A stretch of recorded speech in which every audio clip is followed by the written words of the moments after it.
Hi எல்லாருக்கும் வணக்கம். திருச்சியிலேருந்து உங்கள் இன்ஜினியர் செந்தில்குமார் பேசிகிட்டு இருக்கேன். நம்ம வீடு 2021. நாம் இன்றைக்கி பார்க்க போகிற விஷயம் ஒரு சின்ன ஒரு மனோநிலை தொடர்பான ஒரு விஷயம். சமீபத்தில் ஒரு பில்டிங் கான்ட்ராக்டர் ஒரு இன்ஜினியர் பேசியிருந்தாங்க.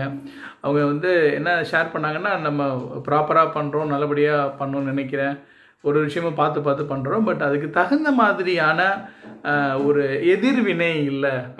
ஒரு அப்ரிசியேஷனோ இல்லை ஒரு ரெக்கக்னேஷனோ பெருசாக இல்லை. ஆனால் ஒரு சின்ன தவறு நடக்கும்போது அதை ரொம்ப பூதாகரமாக சொல்கிறதும், அதை நம்ம ஏதோ ரொம்ப ஏமாத்துற மாதிரி சொல்கிற மாதிரியும் சூழல் இருக்குது, கஷ்டமாக இருக்குது அப்படிங்கிற மாதிரி ஷேர் பண்ணியிருந்தாங்க.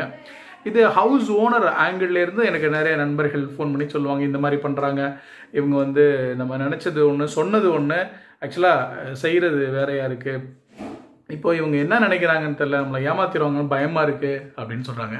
இந்த ரெண்டு மனநிலையும் ஒரு மாதிரி ஒரு ஒரு ஒரு தெளிந்த மனதோட அணுக வேண்டிய விஷயம்.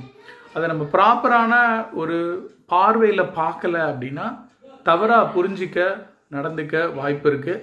நம்ம எப்படிப்பட்ட சிந்தனைகள் இந்த மாதிரியான இடர்பாடுகள் வராமல் நம்மளை தடுக்கும் அப்படிங்கிறத பற்றி இந்த வீடியோவில் கொஞ்சம் பேசலாம்.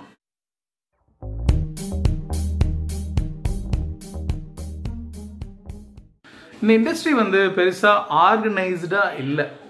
இதுதான் முறை, இப்படி தான் நடக்கணும் அப்படிங்கிற மாதிரி எல்லா இடங்கள்லையும் ஒரே மாதிரியான வழக்கம், ஒரே மாதிரியான அணுகுமுறை, ரேட்டு, அதெல்லாம் எதுவுமே இல்லை. அதனால் ஒரு இடத்துலையும் அவங்களுக்கு தெரிஞ்ச மாதிரி இந்த தொழிலை முன் வச்சு செய்கிறாங்க. அதனால் ஒரு நுகர்வோராக, ஒரு வீடு கட்டுற ஹவுஸ் ஓனராக இதை எப்படி பார்க்குறது அப்படிங்கிற அந்த சாதாரணமான புறப்பார்வைக்கு ஒரு பயமும் பதட்டமும் இருக்குது. பயம் என்ன அப்படின்னா, நம்ம பண்ணுறவங்க சரியாக பண்ணுவாங்களா இல்லை நம்மளை ஏமாத்திடுவாங்களா அப்படிங்கிற மாதிரியான ஒரு பார்வை. தெளிவாக அப்படியே சொல்லலாம், அதில் தவறே இல்லை. அப்படிப்பட்ட பார்வையை தான் நம்முடைய சமூக அமைப்பில் வீடு கட்டுற தொழில், கான்ட்ராக்டிங் பிஸ்னஸ் அப்படி தான் இருக்குது. அப்போது அவங்க எப்போவுமே ஒரு எச்சரிக்கை உணர்வோடையே பார்த்துட்டே இருக்கிறாங்க.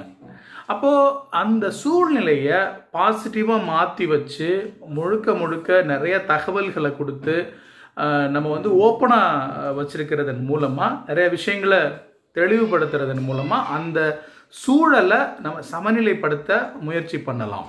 நான் சொல்கிறது ஒரு இன்ஜினியர், ஒரு கான்ட்ராக்டர் பொறுத்த வரைக்கும் அவர் இந்த மாதிரி பண்ணுறதன் மூலமாக ஒரு தெளிவு ஏற்படுத்த முயற்சி பண்ணலாம். தென் நம்ம நல்லா பண்ணுறோம், நல்லா பண்ணணும்னு நினைக்கிறோம், நிறைய விஷயங்கள் கரெக்டாக பண்ணுறோம். அப்போ ஒரு மேனுவல் எரரால் ஏதாவது ஒரு சின்ன விஷயங்கள் தப்பாக நடந்துச்சுன்னா நம்ம இப்படி சொல்கிறாங்க, சங்கடமாக இருக்குது, என்ன சொல்கிறதுன்னு தெரியல அப்படிங்கிற மாதிரியான ஒரு சின்ன ஒரு மன வருத்தங்கள் வர்றதுக்கான வாய்ப்பு இருக்குது.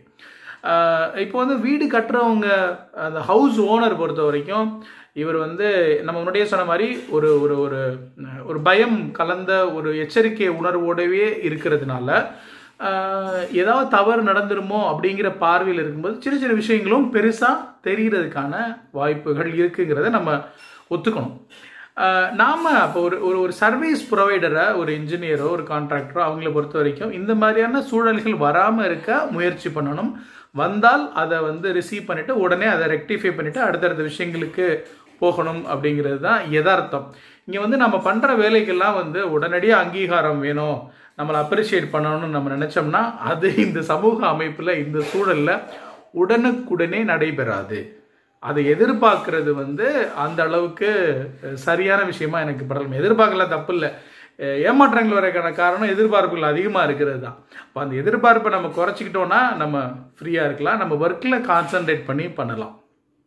தென் வீடு கட்டுற ஹவுஸ் ஓனர் பொறுத்த வரைக்கும் அவர் இந்த கான்ட்ராக்டர் யார், அவர் எப்படிப்பட்டவர், அவர் எப்படி வேலையை செய்கிறாரு, ஒரு விஷயத்தையும் எப்படி அணுகிறாரு அப்படிங்கிறத ஒரு 2-3 மந்த்ஸில் அவங்க கூட ட்ராவல் பண்ணும்போது கொஞ்சம் அந்த பல்ஸ் நம்ம பார்த்துட முடியும், இவர் எப்படிப்பட்ட தன்மை உடையவர் அப்படிங்கிறது.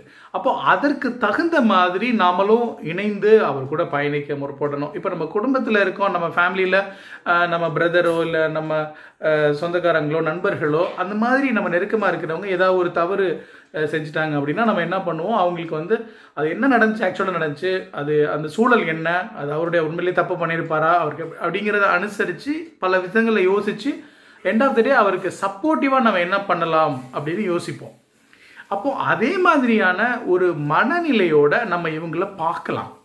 ப்ரொவைடட் அவங்க எப்படின்னு நம்ம அனுமானித்து முடிவு பண்ணதுக்கு பிறகு சொல்கிறேன்.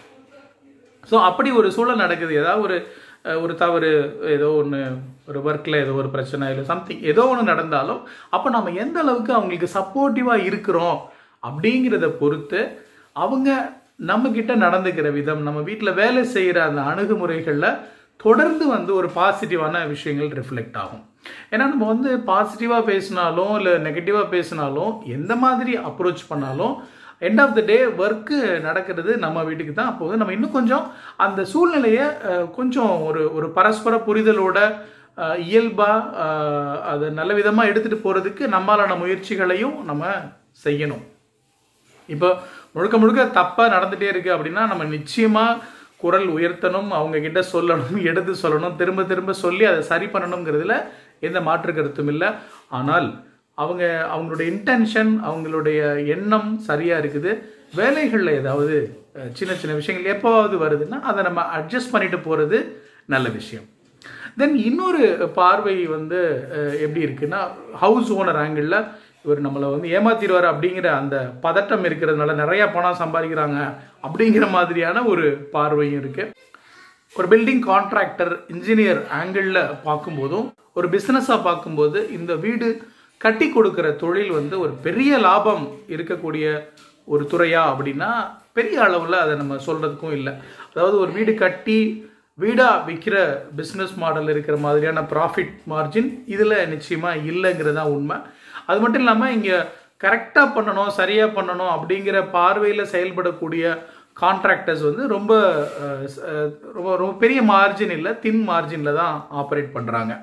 ஸோ இதை ஒரு ஹவுஸ் ஓனராக நாம் அந்த பிஸ்னஸ் மாடலை நம்ம புரிஞ்சுக்கிட்டால் நமக்கும் அந்த சூழலை அணுகிறதுக்கு ஈஸியாக இருக்கும்னு நினைக்கிறேன்.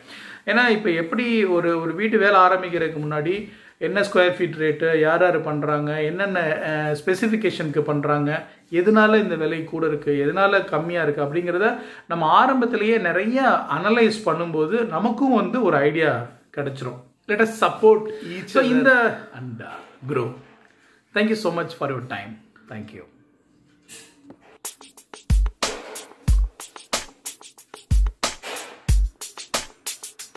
மனசுல இருந்து வெவ்வேறு சின்ன சின்ன விஷயங்களை நான் உங்ககிட்ட ஷேர் பண்ணியிருக்கேன்.